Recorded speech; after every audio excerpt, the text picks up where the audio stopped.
Madam sir proposal ಹೇಗೆ ಬಂತು ನಿಮ್ಮ ಮನೆಗೆ ನಿಮಗೆ? ಅಂದರೆ ನಮ್ಮಲ್ಲಿ ಏನು ಅಂದರೆ ನಾವೇ ಕಳಿಸ್ಬೇಕು. ಪ್ರಪೋಸಲ್ ಎಲ್ಲ ಜಾತಕ ಅಂತ ಇರುತ್ತಲ್ಲ, ಹಳೆಯ ಕಾಲದ ಸಂಪ್ರದಾಯದ ಪ್ರಕಾರ ನಾವು ಜಾತಕ ಇವ್ರ ಮನೆಗೆ ನಾವು ಕಳಿಸ್ಬೇಕು. ನೀವು ಮೂಲತಃ ಎಲ್ಲಿಯವರು ಮೇಡಮ್? ನಾನು ಶೃಂಗೇರಿ ಹತ್ರ ನರಸಿಂಹರಾಜಪುರ ಅಂತ ಹೇಳಿ, ಮಲ್ನಾಡ್ ಸೈಡ್ ನಾವು. ಶೃಂಗೇರಿ ಕೊಪ್ಪ ಹರಿಹರಪುರ ಬರುತ್ತಲ್ಲ, ಅದ್ರ ಪಕ್ಕ ನರಸಿಂಹರಾಜಪುರ ಅಂತ, ಅಲ್ಲಿಯವರು ನಾನು. 350 ಕಿಲೋಮೀಟ್ರು ಇಲ್ಲಿಂದ ಬೆಂಗಳೂರಿಂದ ಶಿವಮೊಗ್ಗದಿಂದ ಎನ್ಆರ್ಪುರ, ಅಲ್ಲಿಂದ ಬೇರೆ 3 ಬಸ್ ಹೋಗ್ಬೇಕು. 3 ಬಸ್ಸಲ್ಲಿ ಹೋಗ್ತಿದ್ದಾನೆ ಅವ್ರಿಗೆ. ಇವ್ರು ನೋಡೋಕೆ 3 ಬಸ್ಸಲ್ಲಿ ಹೋಗ್ತಿದ್ದಾನೆ. ಜಾತಕ ನಿಮ್ ಮನೆಗೆ ಬರುತ್ತೆ, ನೀವು 3 ಬಸ್ಸಲ್ಲಿ ಅವ್ರ ಮನೆಗೆ ಹೋಗಿದ್ರಿ. ಯಾರು HMD ಕೆಲಸ ಮಾಡೋದೇ ಇಲ್ಲಪ್ಪ ಹುಡುಗವನಪ್ಪ ಅಂತ ಕೊಟ್ರು.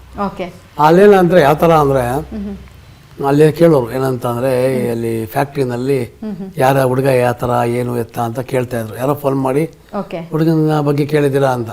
ಅವಾಗ ವಾತಾವರಣ ಹೆಂಗಿತ್ತಲ್ವ, ಅವಾಗ ಫ್ರೆಂಡ್ಸ್ ಕೇಳಪ್ಪ ಏನು ಹೇಳ್ಬೇಡಪ್ಪ, ಯೂನಿಯನ್ ಅದು ಇದು ಅಂತ, ಹುಡುಗ ಒಳ್ಳೆಯವನು ಅಂತ ಹೇಳು ಅಂತ. ಫ್ರೆಂಡ್ ಯಾರೋ ಫೋನ್ ಬರುತ್ತಲ್ಲ ಶಿಫ್ಟೆಡ್, ಅವ್ರು ಹೇಳ್ತೀವಿ ಒಳ್ಳೆ ಯಾರಪ್ಪ ಕೇಳಿ ಒಳ್ಳೆ ಹುಡುಗ ಅಂತ ಹೇಳು, ಯೂನಿಯನ್ ಅಂದರೆ ಹೆಣ್ಣು ಕೊಡಲ್ಲ ನನಗೆ.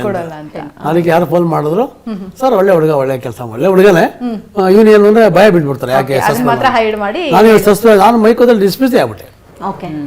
ಯಾಕೆ ಯೂನಿಯನ್ ಡಿಸ್ಮಿಸ್ ಆಗ್ಬಿಟ್ಟೆ. ಸೊ 3 ಬಸ್ ದಾಡ್ಕೊಂಡು ನೀವು ಮೇಡಮ್ ನೋಡಕ್ಕೆ ಹೋಗ್ತೀರಾ? 3 ಬಸ್ ಇಟ್ಕೊಂಡು ಮತ್ತೆ ಬರಕ್ ಆಗೋದಿಲ್ಲ ಅಂತ ಅನ್ಬಿಟ್ಟು ಏನಾದ್ರು ಒಪ್ಕೊ ಬಂದ್ರೆ ಹೇಗೆ? ಅಂದ್ರೆ ಅಷ್ಟು ದೂರ ಜರ್ನಿ ಮಾಡಿದ್ದೀರಾ? ನಮಗೆ ನಾನು ಆಕ್ಚುಲಿ ನಮ್ಮ ತಾಯಿಗೆ ಹೇಳ್ಬಿಟ್ಟಿದ್ದೆ, ಏನಮ್ಮ ನೀನು ಯಾರು ನೋಡ್ತೀಯಾ ಒಳ್ಳೆ ಫ್ಯಾಮಿಲಿ ಹುಡುಗಿ ನಾವು ಮಾಡ್ತೀವಿ ಅಂತ. ಅಲ್ಲೇನೆ ಒಪ್ಪಿಗೆ ಸೂಚನೆ ಮಾಡಿ ಬಂದ್ರೆ? ಅಲ್ಲೇ ಸೂಚನೆ ಮಾಡಿದ್ವಿ. ಏನು ಓಕೆ ಅಂದ್ರು ಓಕೆ ಅಂದ್ವಿ. ಆಮೇಲೆ ಒಂದ್ಸಲ ಎಂಗೇಜ್ಮೆಂಟ್ ಆ ಊರಲ್ಲಿ ಬೆಂಗಳೂರಿಗೆ ಬಂದು ಮದುವೆ ಮಾಡಿ